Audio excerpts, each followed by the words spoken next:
প্রিয় শিক্ষার্থী, তোমরা কেমন আছো? আল্লাহর রহমতে ভালো আছো?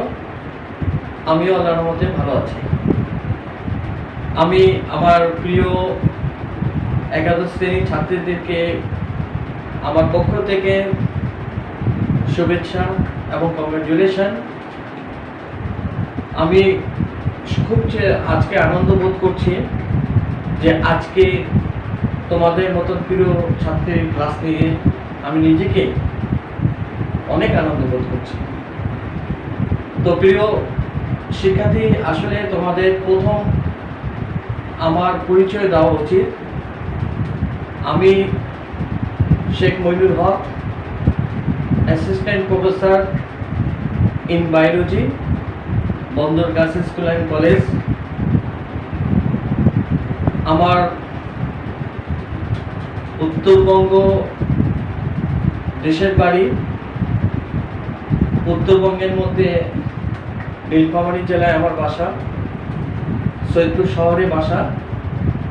আর বর্তমানে আমি ঢাকায় অবস্থান করি। কলেজ শুরু থেকেই আল্লাহর রহমতে এই পর্যন্ত এই কলেজের সাথে আমি জড়িত আছি এবং পাঠদানের মাধ্যমেই। তো মাই ডিয়ার স্টুডেন্ট,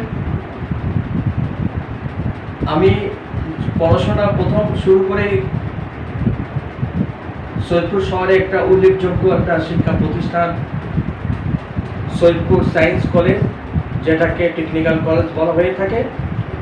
খুবই নামকরা একটা প্রতিষ্ঠান উত্তরবঙ্গের মধ্যে এবং দিনাজপুর বোর্ডের মধ্যে দ্বিতীয়তম স্থান অধিকারী একটা প্রতিষ্ঠান। সেখানে আমি পড়াশোনা করি। পরবর্তীতে তোমাদের সুপরিচিত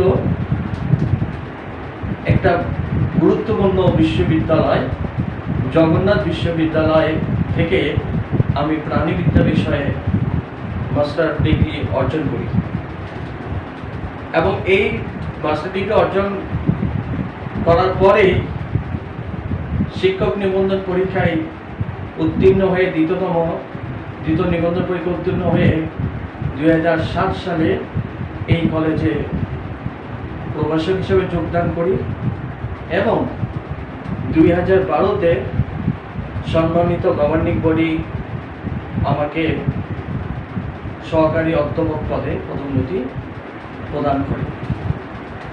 তো প্রিয় শিক্ষার্থী, আমার তোমাদের আসলে পরিচয় থাকা, সবাই সামনে থাকলে পরিচয় নিয়ে। তো মাই ডিয়ার স্টুডেন্ট, তোমাদেরকে আমি বলবো যে আমার যে অনলাইন ক্লাসগুলো করছো, সেই অনলাইন ক্লাসগুলো যারা সবাই মনোযোগভাবে করবে, কারণ বায়োলজি একটা খুব গুরুত্বপূর্ণ সাবজেক্ট। এবং যারা তোমরা মনে রাখো, যারা মেডিকেল সায়েন্স পড়ার জন্য মনের থেকে ইচ্ছা করো এবং যারা ডাক্তার হতে চাচ্ছ, তারা অবশ্যই বায়োলজি বিষয়ে খুব মনোযোগী হবা, এই বিষয়ে একটা ভালো রেজাল্ট করবা এবং মেডিকেল সায়েন্সে এই বিষয়ে তোমার চান্স পাইতে অনেক সহায়ক হবে বলে আমি মনে করি। তো মাই ডিয়ার স্টুডেন্ট, তো আমি তোমাদের আজকে ইন্ট্রোডিউস এবং এর পাশাপাশি বায়োলজি সাবজেক্টের কিছু গুরুত্বপূর্ণ অংশ নিয়ে কথা বলবো এবং বায়োলজি যে আমরা প্রথম যে শুরুটা কীভাবে করব সেই সম্পর্কে কোষ বিজ্ঞান নিয়ে আজকে আলোচনা করব। তো মাই ডিয়ার স্টুডেন্ট, তো প্লিজ একটু মনোযোগী হও এবং হোয়াইট বোর্ডে দেখে খেয়াল করো।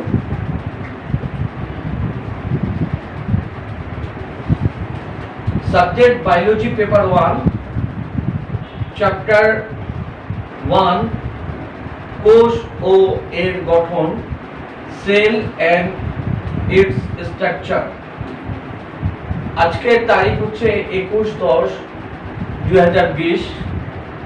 আলোচনা বিষয় হচ্ছে শ্রেণীবিন্যাস, দ্বিপদ, আধুনিক শ্রেণীবিন্যাস, উদ্ভিদ ও প্রাণী কোষ, আদি কোষ, প্রকৃতি কোষ এবং আদর্শ উদ্ভিদ কোষের শ্রেণীবিন্যাসের মাধ্যমে আজকে আমার আলোচনা আমি শেষ করব। প্লিজ মাই ডিয়ার স্টুডেন্ট, তোমরা একটু বায়োলজি ক্লাসটার থেকে একটু মনোযোগ হও। আমার my স্টুডেন্ট তোমাদের প্রতি একটু রিকোয়েস্ট করবে your cooperation and continue and increase your cooperation. My student, please follow the whiteboard. তো দেখো যে আমরা যে টপিক আলোচনা করতেছি যেটা হচ্ছে বায়োলজি। তো আমরা জানি যে বায়োলজি দুটো পেপার রয়েছে, একটি প্রথম পত্র রয়েছে উদ্ভিদবিদ্যা, আরেকটি পত্র রয়েছে প্রাণীবিদ্যা। অর্থাৎ বায়োলজির দুটি শাখা রয়েছে, একটা হচ্ছে উদ্ভিদবিদ্যা, একটা হচ্ছে প্রাণীবিদ্যা। তো এই উদ্ভিদবিদ্যাকে আমরা জানি এটাকে বোটানি বলে, প্রাণীবিদ্যাকে এটাকে বলে জুলজি বলা হয়। তো মাই স্টুডেন্ট, যে বায়োলজি যে সাবজেক্ট, এই বায়োলজি সাবজেক্টের যে জনকের নাম আমরা সবাই জানি, যে বায়োলজি বোটানির যে জনক সেটা টিউবাসের কথা আমরা সব কখনো ভুলবো না। এবং পাশাপাশি যে প্রাণীবিদ্যার যে জনক তিনি একজন গ্রিক দার্শনিক অ্যারিস্টটলের কথা। তো মাই স্টুডেন্ট, তোমরা সবাই খেয়াল করে রাখো যে এই যে আজকে গ্রিকের কথা আমরা বলি, তাই না? গ্রিস আজকে যে রাজধানী অ্যাথেন্স, তোমরা এক সময় আজকে সভ্যতার কথা আমরা পিছনে দিয়ে যাই, যে আজকে থেকে কয়েক হাজার বছর পূর্বে এই পৃথিবীতে জ্ঞান বিজ্ঞানের চর্চা হতো, জ্ঞান বিজ্ঞান নিয়ে চর্চা হতো। সেই সময় থেকে এই বায়োলজি নিয়েও কিন্তু চর্চা হতো। এই বায়োলজি সাবজেক্ট নিয়ে চর্চা করেছিলেন, তা আমরা জানি সেই মহান দুজন ব্যক্তি, একজন হচ্ছে গ্রিক দার্শনিক অ্যারিস্টটলের কথা, আর একটি আমরা আরেকটি জানি গ্রিক দার্শনিক থিওসফির কথা। তো এই দুজন মহান ব্যক্তি দুজনেই কিন্তু একজনের ছাত্র, একজন শিক্ষক ছিলেন। আমরা জানি যে প্লেটোর ছাত্র অ্যারিস্টটল ছিলেন, অ্যারিস্টটলের ছাত্র হচ্ছে থিওসফির। আসলে আমাদের যে এই বর্তমান যুগে যেভাবে একজন শিক্ষক ও ছাত্রের বয়সে যেরকম পার্থক্য আছে, কিন্তু সেই সময় শিক্ষক এবং ছাত্রের মধ্যে সেরকম পার্থক্য ছিল না। আগে জ্ঞান অর্জনের জন্য অত অল্প কিছু বয়সের বড় এমনকি ছোট বয়সে তার শিক্ষক হতে পারত। তো আমরা এই দুটো সাবজেক্টের কথা আমরা বিশেষ করে যে এই গ্রিক দার্শনিক কথা আমরা অবশ্যই মনে রাখবো। আমরা জানি যে বায়োলজি আমাদের যে পাঠ্য বই, এই পাঠ্য বইয়ের মধ্যে আমরা জানি যে এই পাঠ্য বইয়ের মধ্যে আমরা যে প্রথম পত্র, তোমরা খেয়াল করে রাখছেন, প্রথম পত্র একজন বাংলাদেশে একটা গুরুত্বপূর্ণ লেখক, সেটা হচ্ছে জীববিজ্ঞান প্রথম পত্র।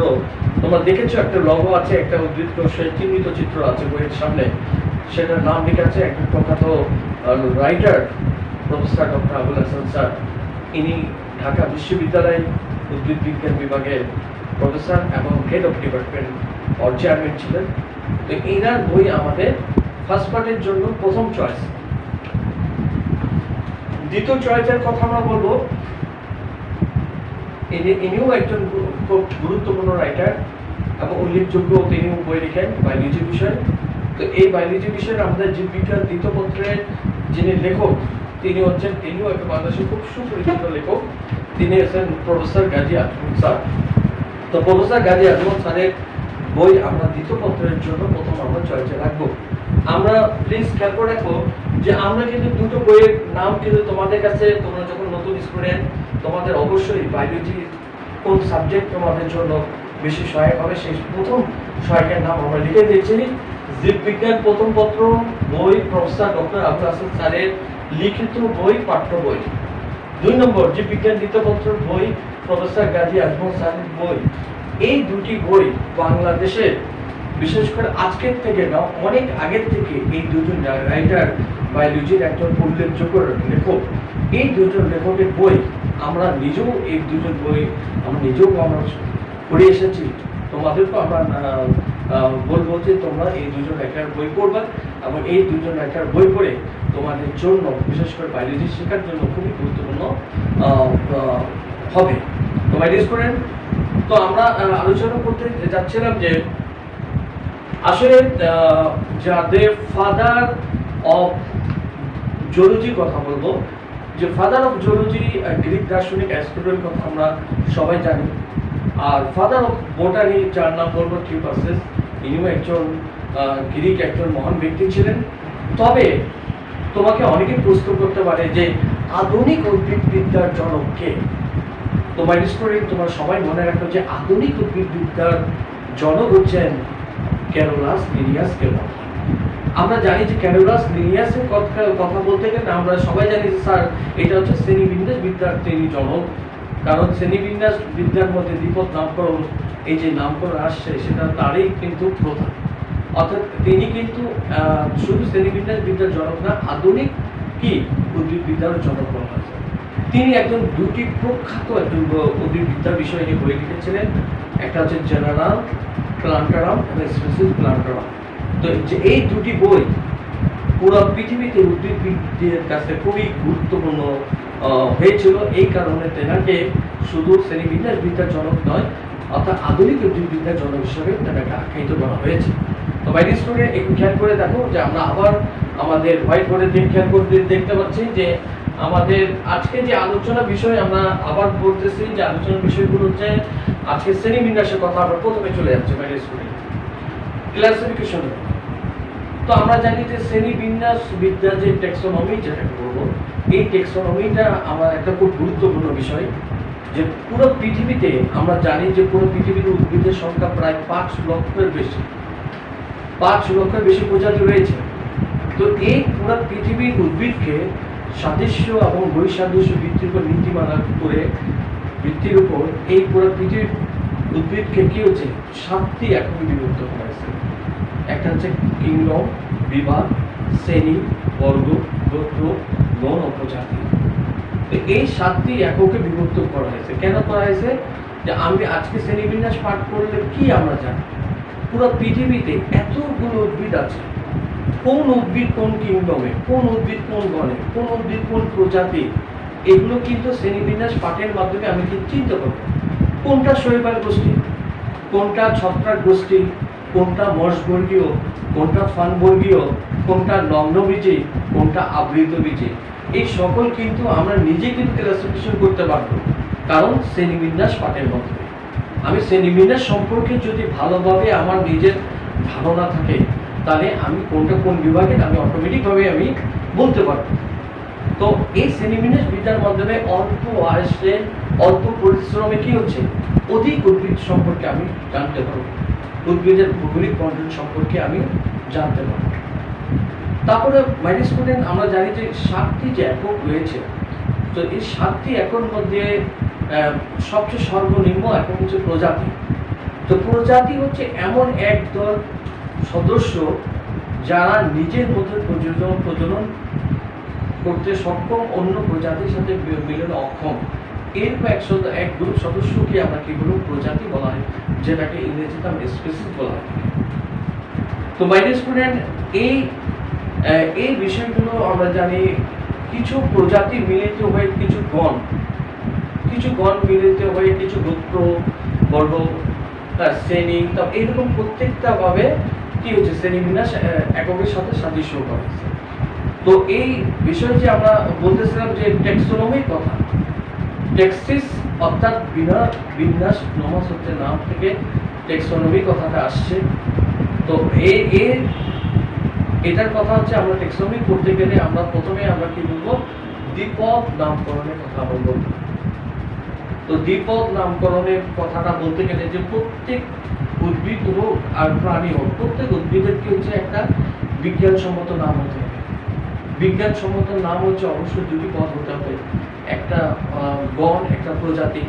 গণের নাম বিশেষ্য, প্রজাতির নাম বিশেষণ। হাতে লিখলে কি হচ্ছে এদের নিচে দাগ টানতে হবে, আবার ছাপা হবে ইত্যাদি হরফে, এবং এদের যে লেখা হবে ল্যাটিন ভাষায়। তো বর্তমানে কিছুটা পরিবর্তন করে এটা ইংরেজিতেও এটা করা হচ্ছে, এবং জীববিজ্ঞান বানানের নাম অপরিবর্তিত থাকবে। আর বিশেষ করে যে বিজ্ঞানী যে উদ্ভিদের নামকরণ করবে তার নামের পাশে কি করতে হবে, সেই বৈজ্ঞানিক নামকে সংক্ষিপ্ত আকারে প্রকাশ করতে হবে। যেমন হচ্ছে ম্যাঙ্গিফেরা ইন্ডিকা, আমের বৈজ্ঞানিক নাম, এখানে এল ফুল স্টপ দেওয়া হচ্ছে। তো তোমরা দেখবে এল কে দিয়ে কি বোঝাচ্ছে, এল কে দিয়ে লিনিয়াসকে বোঝাচ্ছে। তো আমরা জানি বেশিরভাগ উদ্ভিদ ও প্রাণীর নামকরণ করেছে বিজ্ঞানী ক্যারোলাস লিনিয়াস। এই জন্য আমরা বারবার বলি যে লিনিয়াসকে কি বলা আছে শ্রেণীবিন্যাস বিদ্যার জনক। তো আমরা মোটামুটিভাবে দ্বিপদ নামকরণ সম্পর্কে আমরা একটা ধারণা পেয়েছি। তো মাই ডিয়ার স্টুডেন্ট, তো আমরা বলতে গেলে একটু আমাদের একটু মাধ্যমিক শ্রেণীদের দিকে একটু খেয়াল করো। তো মাধ্যমিক শ্রেণীর কথা আমরা বলতে গেলে ওই যে শ্রেণী বিন্যাস করতে গেলে আমরা বেশ বিজ্ঞানী বেন্থাম ও হুকারের কথা মনে আছে কিনা তোমাদের? অবশ্যই হয়তো মনে আছে যে বিজ্ঞানী বেন্থাম ও হুকার।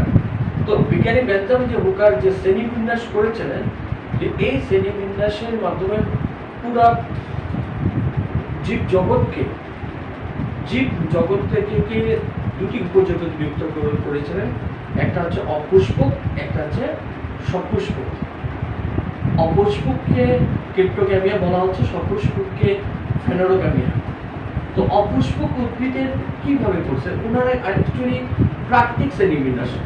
ওনারা দেখলেন যে কিছু উদ্ভিদের ফুল হয় না এবং স্পোরের মাধ্যমে বংশ বিস্তার করে, তেনারা বলেন যে এটা অপুষ্পক। আবার ওনারা দেখলেন যে কিছু উদ্ভিদের মধ্যে ফুল দেখা যাচ্ছে এবং তারা কি বীজের মাধ্যমে বংশ বিস্তার থেকে বলে যে সপুষ্পক। ওনারা কি করলেন, অপুষ্পক উদ্ভিদকে 3টা বিভাগে বিভক্ত করেছিলেন, একটা হচ্ছে থ্যালোফাইটা, একটা হচ্ছে ব্রাইফাইটা, একটা টেরিওফাইটা। আর সপুষ্পককে দুটি বিভাগে বিভক্ত করে, একটা আছে নগ্নবীজি, একটা আছে আবৃতবীজি। নগ্নবীজিকে আমরা জানি বিশেষ করে বীজটা নগ্ন অবস্থা থাকে, যেটাকে আমরা জিমনোস্পার্ম বলে থাকি, এবং কি হচ্ছে গর্ভাশয়ের ফলে পরিণত হয় না, যেমন সাইকাস গাছ। আবৃত বীজের মধ্যে, অর্থাৎ যেটা গুপ্ত বীজ, যাদের বীজ আবৃত অবস্থায় থাকে, গুপ্ত অবস্থায় থাকে, ঠিক আছে, এবং বীজ দ্বারা বংশ বিস্তার করে থাকে। যেমন একটা বৈজ্ঞানিক নাম আমরা কার্পেটে কথা বলবো, আর্থোকার্পাস হেটেরোফাইলাস। তো এটা হচ্ছে আবৃত বীজ উদ্ভিদের আমাদের সাইন্টিফিক নাম বলেছে। তো এটা প্রাকৃতিক শ্রেণীবিন্যাসটা হচ্ছে পূর্বে আমাদের প্রাকৃতিক শ্রেণীবিন্যাসটাকে একটা গুরুত্বপূর্ণ দেওয়া হতো, কিন্তু পরবর্তীতে একজন আমেরিকান খুব বিজ্ঞানী লিন মার্গুলিসের কথা তোমাদের মনে আছে কিনা? তো লিন মার্গুলিসের যে শ্রেণীবিন্যাসটা তিনি করেছিলেন, এই শ্রেণীবিন্যাস হচ্ছে আধুনিক শ্রেণীবিন্যাস। তো এই শ্রেণীবিন্যাসের অনুযায়ী আমরা জানি যে লিন মার্গুলিস হচ্ছে বিজ্ঞানী হুইটেকার যে শ্রেণীবিন্যাস করছে 5 কিংডম, সেই 5 কিংডমের প্রস্তাবনার সাথে মিল রেখে তিনি শ্রেণীবিন্যাস বিভক্ত করছে যে পুরো জীবজগৎ বলতে লিভিং ওয়ার্ল্ড বলতে গেলে যাদের প্রাণ আছে, জীবন আছে। তো মাই ডিয়ার স্টুডেন্ট, আমরা জানি জীবন শুধু উদ্ভিদের আছে, প্রাণীরও জীবন আছে, উভয় কি লিভিং ওয়ার্ল্ড, জীবজগৎ।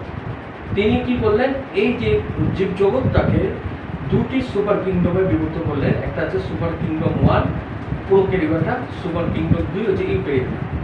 তো সুপার কিংডম 1 এর যে প্রোক্যারিওটা বলতে আমি কি বুঝবো, যে এটা হচ্ছে আদিকোষী। তো তোমাদের প্রশ্ন, স্যার আদিকোষী বলতে আমরা কি বুঝি? স্যার যাদের সুসংগঠিত নিউক্লিয়াস নেই, অর্থাৎ নিউক্লিয়াস আছে, নিউক্লিয়ার বস্তু আছে, যেমন বিশেষ করে ব্যাকটেরিয়ার ক্ষেত্রে প্লাজমিড আছে, কিন্তু নিউক্লিয়াস আবরণ দ্বারা ঘেরাও নেই। ক্রোমোজোম আছে কিন্তু নিউক্লিয়াস আবরণ দ্বারা ঘেরাও নাই, এই জন্য একে আমরা কিন্তু আদিকোষী বলবো। যেমন এর মধ্যে সুপার কিংডম 1 এর মধ্যে একটাই গোষ্ঠী আছে, কিংডম আছে, কিংডম মনেরা। আমরা জানি ব্যাকটেরিয়া এবং সাইনোব্যাকটেরিয়া গোষ্ঠী হচ্ছে শুধুমাত্র সুপার কিংডম অর্থাৎ 1 এর প্রোক্যারিওটের মধ্যে, কিংডম মনেরা। সুপার কিংডম 2 যেটাকে আমরা বলি ইউক্যারিওটা। তো ইউক্যারিওটা বলতে গেলে বুঝতে পারবে এই যে কিংডম, যে 4টি রাজ্য রয়েছে, সেই 4টি রাজ্যের যে উদ্ভিদ ও প্রাণীগুলো কি, এদের প্রত্যেকে কি প্রকৃতিকোষী। অর্থাৎ প্রকৃতিকোষী মানে কি একটা অর্থাৎ একটা কি সুসংগঠিত, অর্থাৎ নিউক্লিয়ার এনভেলপ দ্বারা, নিউক্লিয়ার কি হচ্ছে এনভেলপ দ্বারা নিউক্লিয়াসটা কি হচ্ছে অর্থাৎ পরিবেষ্টিত থাকে, বা নিউক্লিয়ার পদার্থগুলো পরিবেষ্টিত থাকে, এইকে আমরা বলবো সুসংগঠিত নিউক্লিয়াস। এইটাকে সুপার কিংডম 2 ইউক্যারিওটা। ইউক্যারিওটাকে 4টা কিংডমে বিভক্ত করেছে, kingdom protoctista, kingdom fungi, kingdom plantae এবং কিংডম অ্যানিমেলিয়া। তো আমরা জানি কিংডম প্রোটোক্লিস্টাকে 33টি ফ্যামিলিতে বিভক্ত করা হয়েছে। শান্ত কিংডম প্রোটোক্লিস্টা হচ্ছে শৈবাল গোষ্ঠী, যেমন স্পাইরোগাইটা, অ্যান্ড্রাটা। কিংডম ফাঞ্জাই হচ্ছে তোমার ছত্রাক গোষ্ঠী, যেমন পেনিসিলিয়াম, নোটোটেম। কিংডম প্লান্টি হচ্ছে অর্থাৎ উদ্ভিদ গোষ্ঠী, উন্নত উদ্ভিদ গোষ্ঠী, উন্নত টিস্যু বিন্যাস রয়েছে। এদের মধ্যে আমার দুটো বিভক্ত আছে, একটা হচ্ছে দুটি গ্রেড, একটা হচ্ছে ব্রাইফাইটা, একটা হচ্ছে ট্রাকিওফাইটা।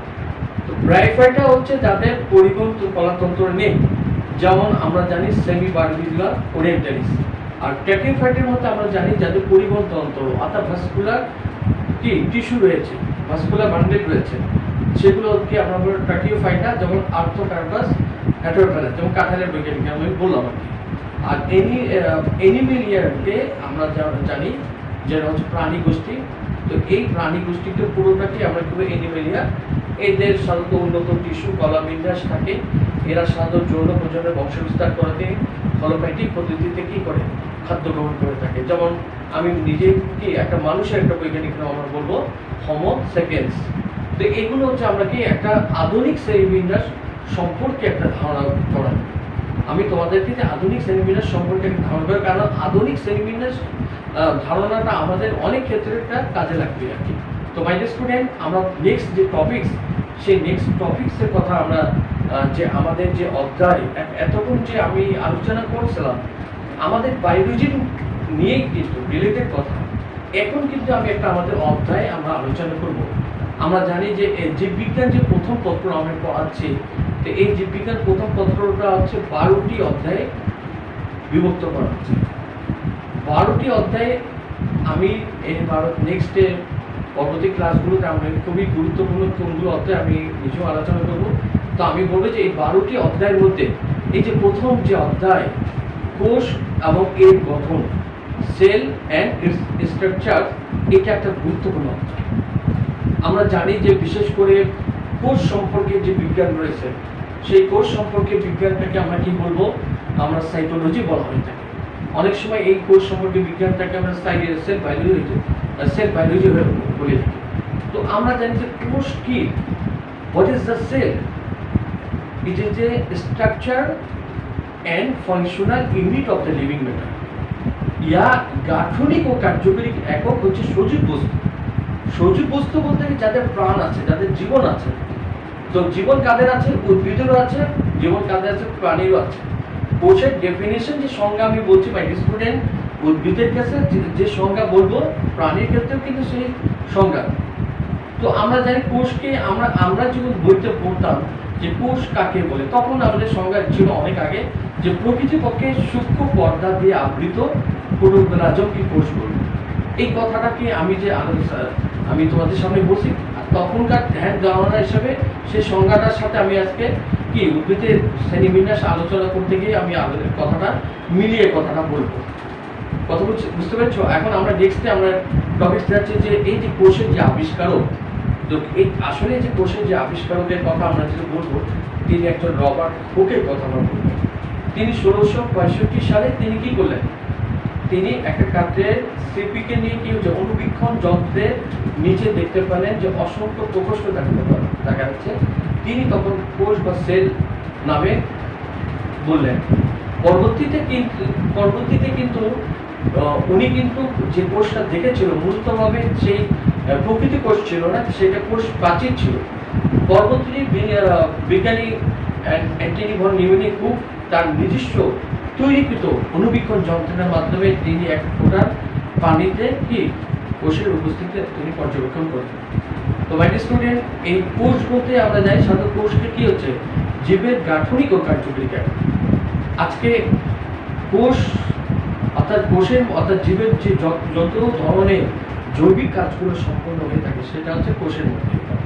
আমরা সাধারণত যে মানুষ ও উদ্ভিদ এই কোষকে কিন্তু খালি চোখে দেখা যায় না, তবে কিছু কোষগুলো হচ্ছে আমাদের খালি চোখে দেখতে পাই। যেমন একটা কি হাঁস মুরগির ডিম, এটা একটি মাত্র কোষ, এটাকে আমরা খালি চোখে দেখতে পাই। আমরা জানি সবচেয়ে বড় কোষ আমরা জানি একটা আছে কি উট পাখির ডিম, এটা অনেক বড় আকৃতির থাকে, এটাকেও আমরা দেখতে পাই। অনেক সময় পাটের আঁশ, তালের আঁশ, এগুলো কোষ, এগুলোকে আমরা দেখতে পাই। তো মাই ডিয়ার স্টুডেন্ট, এখন আমরা কি কোষ সম্পর্কে একটু ধারণা তোমাদের কাছে পেলাম। আমরা জানি যে কোষ যে কয় ধরনের, তোমাদের বুঝতে আসতে পারে। তোমার বইয়ের মধ্যে তোমরা প্লিজ খেয়াল করে দেখবা,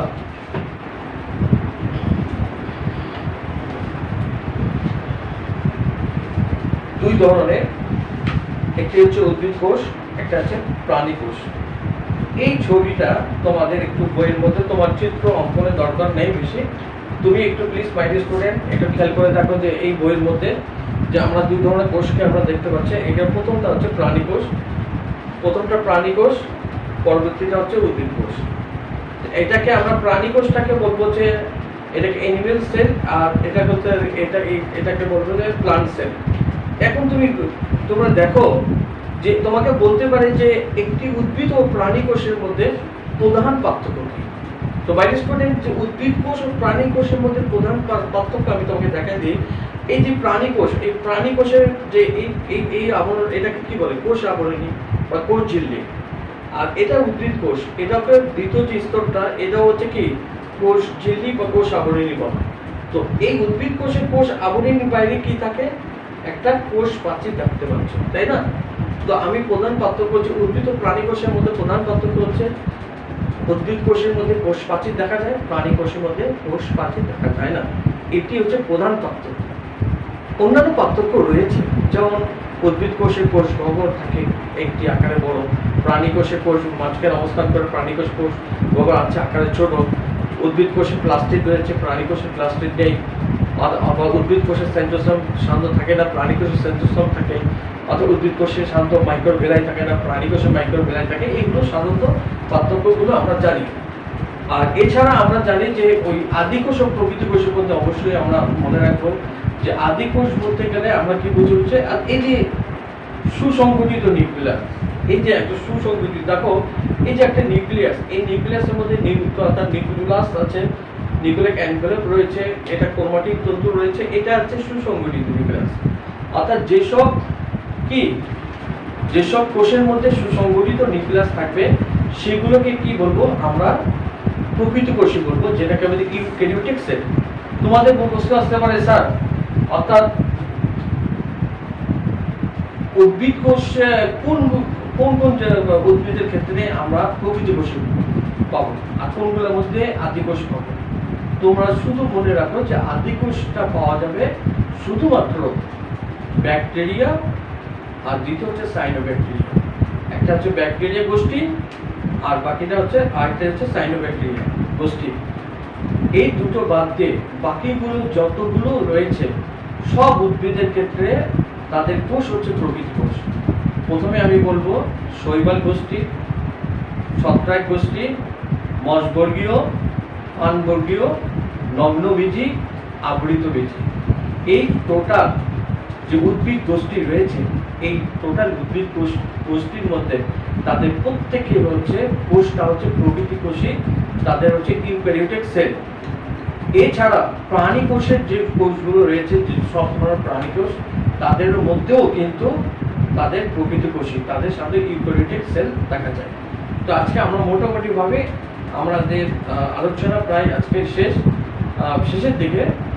এই শেষের দিকে যাওয়ার আগে আমি তোমাদের একটি আদর্শ একটা উদ্ভিদ কোষের মধ্যে কি কি থাকবে তার মধ্যে আমি একটু আলোচনা করতেছি। তোমরা একটু প্লিজ মাই ডিয়ার স্টুডেন্ট একটু হোয়াইট বোর্ডের দিকে খেয়াল করো, প্লিজ খেয়াল করো।